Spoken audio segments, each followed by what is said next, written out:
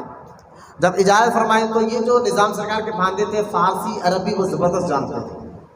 بعض جنوں کو ہوتا کہ پیروں کے پاس جا کے اپنے علم کا رعب دکھانا، ایسا بھی نہیں کرنا. اس لیے پیر خانے کا ادب یہ ہوتا ہے، کتنا بھی عالم فاضل آ جائے تو ذہن میں یہ رکھے کہ جو میرا علم ہے میں نے ان کے دروازے کے باہر چھوڑ دیا ہے. ادب کا تقاضا یہ ہے، میں نے اپنے علم کو ان کے پیر کے دروازے کے باہر چھوڑ دیا ہے. بس خالی تختی لے کر حاضر ہوا ہوں، جو میرا پیر لکھے گا وہ لے کر جاؤں گا۔ اب مجھے ایک بات اور یاد آ گئی، سرکار محبوب الہی کی بات ہے تو ایک بات مجھے اور یاد آ گئی تاکہ آپ کا ایمان اور تازہ ہو جائے، لیکن شاید وہ پرچہ مجھے مل جائے تو میں آپ کو سنا دوں کہ حضرت نظام الدین اولیاء کی جو بات تھی وہ کیسی پیاری بات ہے۔ محبت سے ایک بار درود پاک پڑھ لیجیے، صلی اللہ علی نبی امی وعلی آلہ صلی اللہ علیہ وسلم، صلاۃ و سلام علیکہ یا رسول اللہ صلی اللہ تعالی علیہ وسلم، اور محبت سے درود پاک پڑھیں۔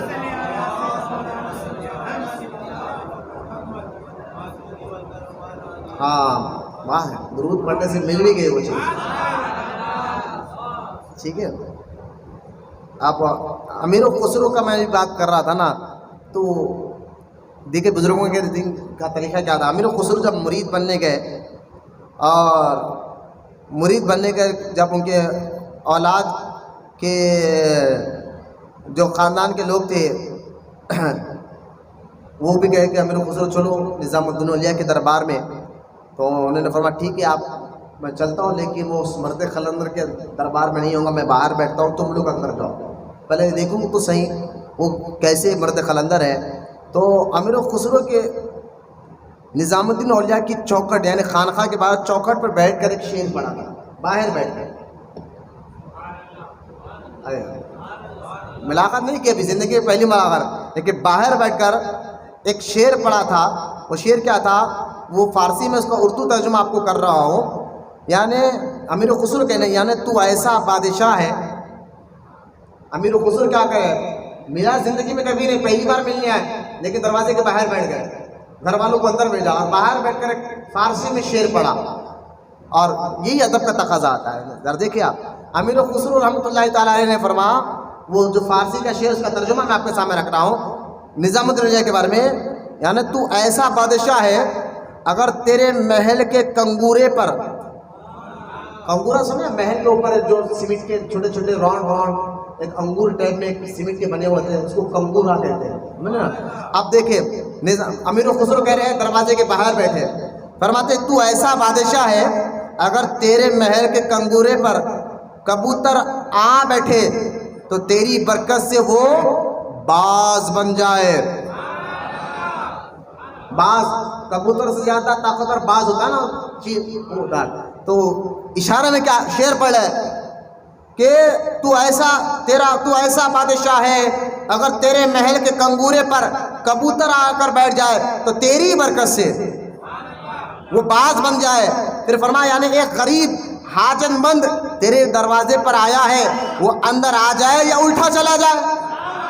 یہ باہر بیٹھے بیٹھے شعر پڑھ رہے، ہندی، فارسی، اردو میں زبردست شعر پڑھتے تھے امیر و خسرو۔ انشاءاللہ یہی مہینے میں ربیع الثانی 11ویں شریف کے مہینے کے 17 کو نظام الدین اولیاء کا عرس آتا ہے نا، تب ہم ان کے بارے میں سنیں گے انشاءاللہ۔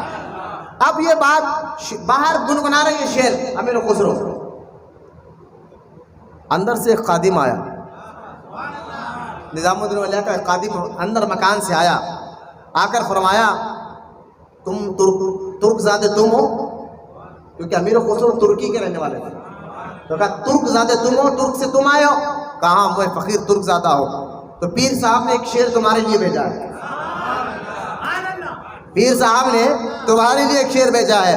پھر نظام الدین نے کیا جواب دیا؟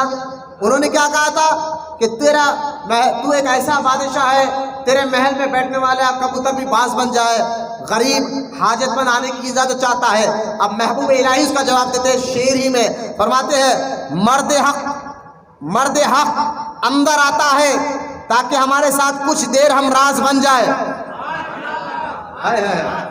مرد حق اندر آتا ہے تاکہ ہمارے ساتھ کچھ دیر ہم راز بن جائے، اگر آنے والا سمجھ اور نادان ہے تو آنے والا نہ سمجھ اور نادان ہے تو جس راستے سے یہاں آیا ہے اسی راستے سے واپس چلے جائے۔ جس راستے سے وہ یہاں آیا ہے، کہا ہے اگر تو مرد حق ہے، یعنی مرد بننا چاہتا ہے، تو مرد حق کی صحبت میں آ کے بیٹھ، اجازت ہے آنے کی، ورنہ تو نادان ہے، نہ سمجھ ہے۔ میں اگر طریقت کی بات کروں، سمجھ کو سمجھ کے سمجھو، سمجھنا بھی ایک سمجھ ہے. ہم سمجھ کے بھی نہیں سمجھتے آج ایسا دور ہے. سمجھ کے بھی دو کوالٹی ہوتی ہے, ایک سمجھنا اور سمجھ کے بھی نہ سمجھنا. ایک سمجھنا ہے میں یہ سمجھا, آپ کہ نہیں میں سمجھ گیا. ایک پیر صاحب کے بعد مرید آیا, آ کے کچھ بات تصوف کی تھی, سمجھایا, وہ گیا, پھر دوسرے دن آیا, تیسرے دن پھر آیا, اور ہر بار آتا وہی سوال کرتا, پیر صاحب سمجھاتے, وہی سوال کرتا, پیر صاحب سمجھاتے. 100 بار آیا روز, لیکن 100 بار آیا, دوسرے مریدوں نے کہا حضور یہ روز آتا ہے, ایک ہی سوال کرتا ہے. کہا آنے دو, جب تک یہ سمجھ نہیں میں سمجھاتے رہوں گا. اور جب 100 بار کے بعد آنا چھوڑ دیا, پیر صاحب نے کہا اس سے پوچھو آتا کیوں نہیں ہے؟ کہا حضور سمجھ میں آ گیا, سمجھ میں آ گئی بات. تو سمجھ کے سمجھ کو سمجھو.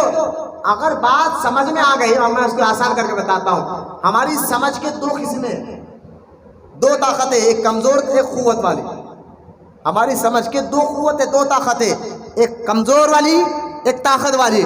تو اکثر ہم سمجھتے ہیں نا, وہ کمزور والی طاقت سے سمجھتے ہیں, اس لیے پھر بھی یقین نہیں ہوتا, پھر بھی کوشش کرتے ہیں.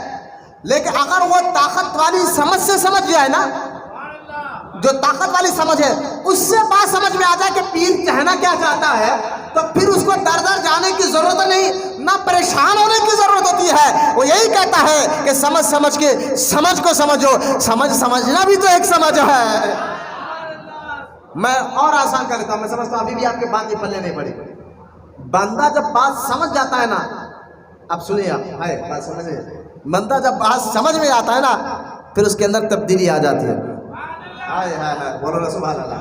تبدیلی آپ کے اندر آ گئی تو آپ بات سمجھ گئے.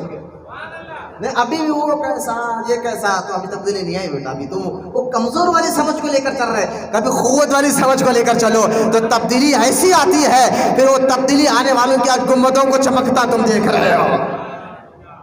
تو یہ جو لوگ ہیں نا امیر و خسرو, جن کو روز آنا رات میں عشاء کے بعد کسی کو اجازت نہیں ہوتی کمرے میں آنے کی سوائے امیر خسرو کے.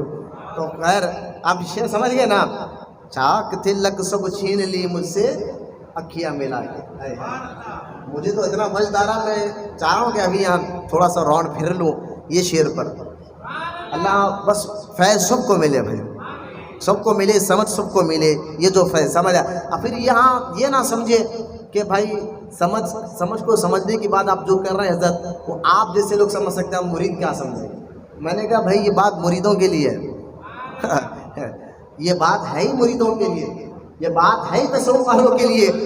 آپ بیٹھے مرد حق کے ساتھ ہے, اور جو مرد حق کے ساتھ بیٹھتا ہے وہ باز بن جاتا ہے. ابھی امیر خسرو کو کیا کہا نظام الدین اولیاء نے, مرد حق کے ساتھ بیٹھنے والے اپنے آپ کمزور سمجھتے کیوں ہے, بس قوت والی سمجھ پیدا کر کر ان باتوں کو سمجھا کرو.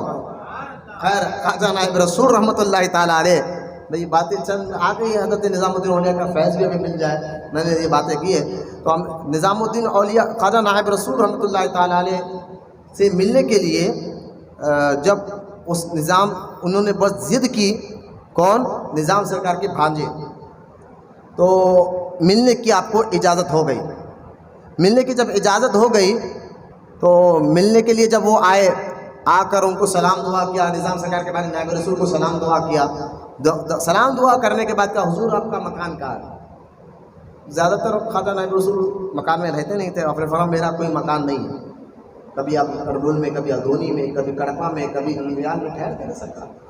کہا میرا کوئی مکان نہیں ہے. اب یہ نظام سرکار کے جو بھانجے تھے انہوں نے تانا دیا, یہ تو صفت صرف اللہ کی ہے, اللہ کا کوئی مکان نہیں ہے. تو آپ جلال میں آ گئے اور فرمایا, خواجہ نائب رسول نے جواب دیتے, اس کے بعد خواجہ نائب رسول نے جواب فرمایا واجب الوجود کا وصف لا مکان ہے. یعنی اللہ کا وجود یعنی صرف اللہ لا مکان نہیں, اس کا وجود بھی, اللہ جسم سے بھی پاک ہے, اللہ وجود سے بھی پاک ہے, اور میرا وجود ہے. نائب رسول یہ سمجھانا چاہ رہے ہیں. تم کہتے ہو کہ مجھے میرا مکان ہے, رب کا مکان نہیں, تم کہنا کیا چاہتے ہو؟ یقیناً رب مکان سے بھی پاک ہے تو جسم سے بھی پاک ہے, وجود سے بھی پاک ہے. اب نائب رسول جلال میں رب کے توحید والی صفتوں کے فرمائے, لا رب لا مکا ہے, لا زما ہے, لا فوق ہے, لا تحت ہے, لا یمن ہے, لا اثار ہے, لا الوہیت والا ہے. اب کتنے صفت ہیں, میں اگر ایک ایک صفت پر بیان کروں نا لا تحت کیا ہے، لا یسار کیا ہے، پھر اس میں کافی دینا. میں آپ کو اس واقعے سے میں آپ کو بتانا یہ چاہتا ہوں کہ نائب رسول کو تو وحدت الوجود یعنی توحید کا کیسا گہرا علم بھی تھا اور توحید پر کیسا گہرا یقین بھی ہے. بولے محبت سے سبحان اللہ. خواجہ نائب رسول رحمۃ اللہ تعالیٰ علیہ اپنی زندگی میں جو ہے 10 گاؤں خریدا تھا. نیلور میں آپ نے زیادہ وقت گزارا، نیلور میں ہی آپ کا 90 سال کی زندگی میں دنیا سے آپ تشریف لے کر گئے، اور 10 گاؤں آپ نے خریدے تھے، جس میں ایک رحمت آباد بھی ہے جو آپ کا مزار ہے. یہ خود نائب رسول نے اپنے پراپرٹی پیسے ذاتی پیسوں سے خرید کر اس گاؤں کو بسایا تھا. اور اس 10 گاؤں میں ایک چنا حبیب پور ہے، چنا حبیبہ پور ہے، تو پیدا حبیبہ پور ہے. اپنی بیوی کے نام حبیبہ پور کے نام سے بھی رکھا، اپنے والد علم پور کے نام سے بھی رکھا. تو یہ 10 گاؤں کے نام بھی یہاں پر تاریخ میں لکھے گئے ہیں، لیکن میں اس پر نہیں جاتا. چلیے میں نائب رسول کے کچھ معمولات بتاتا ہوں کہ نائب رسول کا روز کی معمولات کیسے تھے. خواجہ نائب رسول نماز عشاء اکثر آدھی رات کے بعد پڑھتے ہیں. عشاء کی نماز کا وقت جو ہے نا پوری رات رہتا ہے، اور جو سونے کا عادی نہیں ہے وہ جانتا ہے کہ کیسا بھی آدھی رات کو بزرگان دین آدھی رات کو اکثر پڑھتے تھے. تو نائب رسول آدھی رات کے وقت جو ہے نماز پڑھتے تھے. آپ فرماتے ہیں کون نظام الدین قادری رحمۃ اللہ تعالیٰ فرماتے ہیں کہ نائب رسول کے پاس ایک خاصیت یہ تھی کہ جو آپ کے ساتھ جماعت کے ساتھ آپ کی نماز پڑھ لیتا، آپ کے ساتھ نماز بعد جماعت پڑھ لیتا، اس کی یہ برکت ہوتی کہ اس کو حضوری قلب حاضر ہو جاتا، اس کو حضوری قلب حاصل ہو جاتا. جو نائب رسول کے ساتھ نماز جماعت کے ساتھ پڑھ لیتا حضوری قلب حاصل ہو جاتا اور وہ نماز کا انتہائی پابند ہو جاتا. اچھا یہاں ایک واقعہ خود آپ نے لکھا ہے. ایک شخص نے آ کر کہا کہ میں نائب رسول کے ساتھ بہت دن سے رہ رہا ہوں، مجھے تو کوئی فائدہ نہیں ہوا. اب وہ کہہ رہے ہیں مجھے تو کوئی فائدہ نہیں ہوا. اب جب فائدہ نہیں ہوا تو اس میں غلطی کس کی ہے؟ یہ میں نہیں کہہ رہا ہوں، حضرت شاہ نظام الدین قادری رحمۃ اللہ تعالیٰ علیہ فرماتے ہیں کہ ایک شخص آ کے کہنے لگا مجھے کہ میں نائب رسول کے ساتھ اتنی دن سے صحبت کروں، مجھے کوئی فائدہ نظر نہیں آیا. کیا فائدہ ہو رہا؟ کچھ فائدہ نہیں ہوا. تو آپ فرماتے کہ بھائی سن، اصل فائدہ تو وہ لیے تو چشمے رحمت بیٹھے، چشمے رحمت لیے بیٹھے، پھیلا رہے سب کو ہے. کمی ان میں نہیں، کمی تجھ میں ہے. کمی ان میں نہیں، کمی تجھ میں ہے کہ اگر تیرے اندر لینے کی صلاحیت نہیں ہے، وہ تو دینے بیٹھے، صلاحیت تیرے اندر نہیں ہے. اب اس کی ایک مثال دیتے فرمایا قرآن کیا ہے؟ قرآن سر چشمے ہدایت ہے.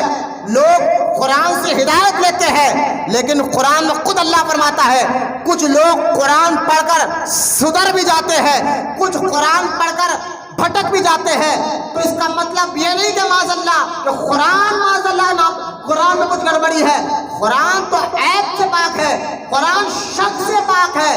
ذالک الکتاب لا ریب فیہ، قرآن میں اللہ فرماتا ہے یہ وہ کتاب ہے جس میں کوئی شک نہیں ہے. تو قرآن میں کوئی عیب نہیں ہے بلکہ لینے والے میں خرابی ہے. اس لیے قرآن کہتا ہے قرآن پڑھ کر کوئی سدھر بھی جاتا ہے تو کوئی پھٹک بھی جاتا ہے. تو پیر کی صحبت میں رہ کر اگر کوئی فیض نہیں لے رہا ہے تو اس میں پیر کا قصور نہیں، قصور لینے والے کا ہے، اس کے اندر کوالٹی نہیں ہے. یہ بات میں نے خود حضرت عقد الطالبین میں حضرت شاہ محمد نظام الدین قادری رحمۃ اللہ تعالیٰ عنہ، مانا میرے نائب رسول سے فیض لینے والوں میں بہت ہے. ایسے ہے، سنو آپ سن کے حیران ہو جائیں گے. ادھونی میں ان کے مریدین کے مزارات ہیں، کرنول میں ان کے مریدین کے مزارات ہیں، کڑپا میں ان کے مریدوں کے مزارات ہیں. اس کے علاوہ نندیال میں آپ کے مریدوں کے مزار ہے. نیلور میں ایک علاقہ ادگیر، وہاں پر آپ کے مرید حضرت سید عبد القادر خان صاحب، آج بھی ان کا مزار وہاں پر چمک رہا ہے، جو نائب رسول کے خاص مرید و خلیفہ تھے، بلکہ نائب رسول کو اپنے بیٹے کی طرح ان کو دیکھتے تھے.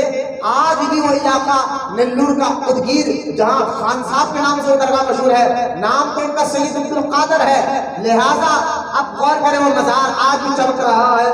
آج بھی اس دور میں دو کوئی شادی ہوئے تو پہلے وہاں پر کوئی رسم درگاہ میں آ کر، چاہے غیر مسلم و مسلمان ہو، وہاں آ کر پاٹا ٹیک کے اس کے بعد اپنی دعوتوں کو پورا کرتے ہیں. کون ہے یہ تو ہے ہی. اب میں نامور لوگوں کی بات بتاتا ہوں. میں کہتا ہوں میری نظر تو نائب رسول کا ہر مرید نامور ہے. میں کسی کو چھوٹا بڑا نہیں کر رہا. تو خواجہ نائب رسول کے جو نامور مریدوں میں ایک سب سے بڑے مرید آتے ہیں سید رفیق الدین احمد قنداری رحمۃ اللہ تعالیٰ علیہ، جن کا مزار ناندیڑ سے 40 کلومیٹر دور جو ہے ایک علاقہ ہے کھندار. ابھی جو موجود یہ علاقہ مہاراشٹرا میں آ گیا ہے. تو کھندار میں آپ انٹرنیٹ پر یوٹیوب پر میں مار کر دیکھیں، یہ سید رفیع الدین احمد قنداری رحمۃ اللہ تعالیٰ علیہ کا مزار، جن کے مزار پر اتنا بڑا گنبد چمک رہا ہے. خاندار کے لوگ جہاں سے فیض لیتے ہیں. اچھا سید کون ہے؟ نائب رسول کے مرید و خلیفہ ہے. پھر ان کے خلیفہ نائب رسول کے جو خلیفہ ہے سید رفیع الدین احمد قنداری، ان کے مرید و خلیفہ سید شجاع الدین قادری، جن کا مزار تالاب کٹا عیدی بازار میں موجود ہے. لیکن کون ہے؟ شجاع الدین قادری نائب رسول کے مرید ہے. خالی نائب رسول کو ماشاء اللہ آنکھ پہ لوگ کہتے ہیں کہ ہمارے آنکھ پہ اماں جان آ رہے ہیں. پہلے تو ولی کوئی آنکھ پہ آتے ہی نہیں ہے. چھوڑو، میں ان کا فیض آج بھی شر چشمہ میرے سرکار نائب رسول کا ظاہری زندگی میں بھی فیض تھا، دنیا سے جانے کے بعد بھی فیض میں کوئی شک نہیں ہے. لیکن آنکھ پر آ کر ڈھونگ کرنے والوں ہوشیاری سے کام لو، یہ اولیاء اللہ ہے. ان کی ساری زندگی شریعت پر عمل کرتے تھے اور مریدوں متقدوں کو شریعت ہی پر چلاتے تھے. دیکھیں اتنے بڑے بڑے بڑے باز، یعنی اتنے بڑے بڑے اولیاء اللہ نائب رسول کے مرید و خلیفہ. شجاع الدین صاحب قبلہ رحمۃ اللہ تعالیٰ علیہ کے مرید و خلیفہ حضور سیدنا خواجہ حسین بادشاہ حسینی رحمۃ اللہ علیہ، بادشاہ حسینی کے بیٹے ان کے مرید و خلیفہ جن کا نام حضرت خواجہ محبوب اللہ جو خاجی پورہ کے علاقے میں آرام فرما رہے ہیں. پھر ان کے مرید و خلیفہ مصری گنج پہ یحییٰ صاحب قبلہ رحمۃ اللہ تعالیٰ آرام فرما رہے ہیں. تو پھر ان خواجہ محبوب اللہ کے مرید و خلیفہ حضور خدیر پیا رحمۃ اللہ تعالیٰ علیہ بھی آرام فرما رہے ہیں. تو خدیر پیا کے پیر خواجہ محبوب اللہ، خواجہ محبوب اللہ کے پیر ان کے والد خواجہ محمد بادشاہ حسینی رحمۃ اللہ علیہ، ان کے پیر شجاع الدین صاحب قبلہ رحمۃ اللہ تعالیٰ علیہ، پھر ان کے پیر سید رفیع الدین قنداری رحمۃ اللہ تعالیٰ علیہ، پھر ان کے پیر خواجہ نائب رسول رحمۃ اللہ تعالیٰ علیہ. یہ میرے نائب رسول کا سلسلہ. یہ خواجہ نائب رسول نے صرف تعویذ دے کر کام نہیں کیا بھائی، پڑھ کر دب کر خواجہ نائب رسول کی زندگی دیکھیے آپ. رحمت آباد میں جو مدینہ مسجد آپ نے جو مزار شریف کے سامنے مسجد آپ نے بنائی ہے، اور اس مسجد میں جو ہے نا آج مدینے سے لایا ہوا پتھر وہاں پر لگا ہوا ہے جو مسجد پہ چمک رہا ہے. تو خواجہ نائب رسول رحمۃ اللہ تعالیٰ علیہ جو ہے آپ کا معمول یہ بھی تھا کہ فجر کی نماز کے بعد اشراق پڑھ کر کچھ دیر آرام کرتے تو مریدین آتے آپ درس دیتے تھے. پھر ظہر کے بعد بھی درس دیتے تھے، پھر مغرب کے بعد بھی درس دیتے تھے. اس کے علاوہ مرید جب آتا جب آپ اس کو حیثیت کے مطابق تعلیم و تربیت یاد کرتے تھے. ساری زندگی ایسا ہوئی ہے. 1100 جو ہے اور کرامات تو بے شمار کرامات ہیں، ظاہری زندگی میں بھی ہیں. اب بھی خواجہ نائب رسول کے بے شمار کرامات جو ہے لکھے گئے ہیں. لیکن میں آرکٹ ترچنا پلی کے بھی واقعات جہاں پر موجود ہے، میں یہاں ایک دو بات سنا کر بات ختم کرتا ہوں کہ ایک علاقے سے موضوع آرکٹ اور ترچنا پلی یہ ابھی موجودہ چنئی کے حصے میں آ گیا ہے. آرکٹ اور ترچنا پلی میں نے پڑھا، میں نے جمعہ میں بیان کیا ہے. ترچنا پلی آرکٹ میں دادا حیات خلندر بھی آرام کر رہے ہیں، جن کا بہت بڑا چلہ چک منگلور میں آج بھی موجود ہے. دادا حیات خلندر جو جہاں بیٹھ کر اس گوی میں بیٹھ کر دادا حیات خلندر عبادت کرے تھے اللہ کی، وہ گوی وہ غار آج بھی چک منگلور میں موجود ہے. اور اس گوی پر ایک پانی اوپر پہاڑ پہ جا کر گرتا ہے آج بھی، لیکن آج تک پتہ نہیں چلا پانی آ کر گرتا کہاں سے ہے، یعنی اوپر سے آتا کہاں سے ہے. اوپر کوئی سراغ نہیں، جھرنا نہیں، آج تک جھرنا بھی نظر نہیں آیا، لیکن پانی روز گرتا ہے پہاڑ پہ سے، لوگ نہانے جاتے ہیں. تو لہٰذا آپ جو ہے نا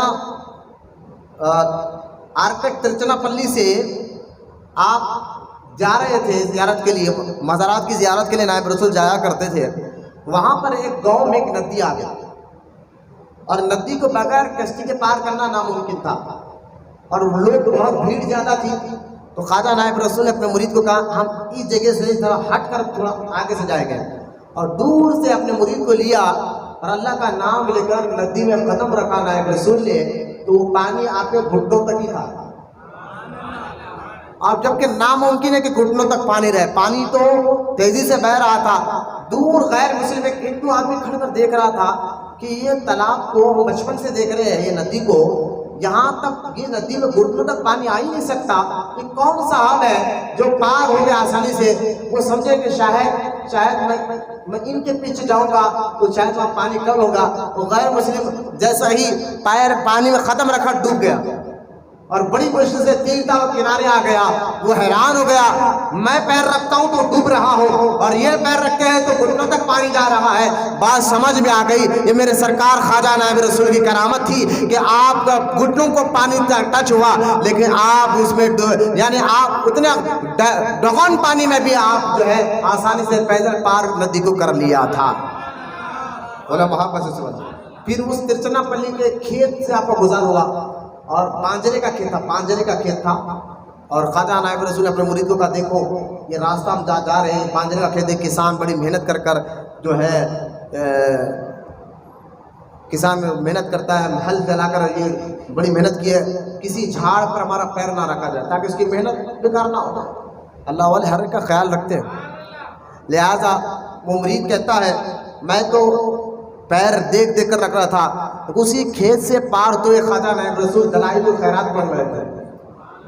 دلائل الخیرات حضرت سیدنا عبد الرحمن رحمۃ اللہ تعالی بہت بڑے بزرگ کی لکھی ہوئی کتاب ہے درود پاک پر، دلائل الخیرات پڑھتے گئے تو وہ مرید کہتا ہے تعجب کی بات یہ ہے کہ حضرت کی نظر تو کتاب پر تھی اور کھیت پہ سے جا رہے ہیں، لیکن ایک بھی قدم کسی جھاڑ پر نہیں رکھا، اور نیچے دیکھ کر چلنا تھا نا، کھیت میں سے راستہ تھا، لیکن ایک بھی قدم کسی جھاڑ پر نہیں رکھا۔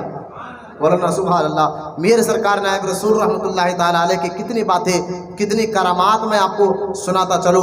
خواجہ نائب رسول رحمۃ اللہ تعالیٰ علیہ کی عمر 90 سال تھی اور 1192 ہجری، آپ کی عمر 90 سال تھی، جمعرات کا دن تھا، بعد نماز مغرب، کیوں کیا تستان ایک قسم کا تھوڑا وہ خواجہ نائب رسول کے گال مبارک پہ آ گیا تھا، جس کی وجہ سے آپ بیمار رہ رہے تھے، اس کی درد کی وجہ سے، سمجھے نا؟ اللہ والوں کو بھی اگر معاذ اللہ کوئی ایسی بیماری آ جائے دل میں، تو وہ ایک تو نا یہ نہیں کہ اللہ کا شکر نافرمانی نہیں کرتے ہیں، وہ اللہ کا شکر ادا کر، وہ نے کہا اللہ ساری زندگی اتنی عبادت کرا پھر بھی میرے کو کہیں نہیں بولتے، سمجھ رہے نا؟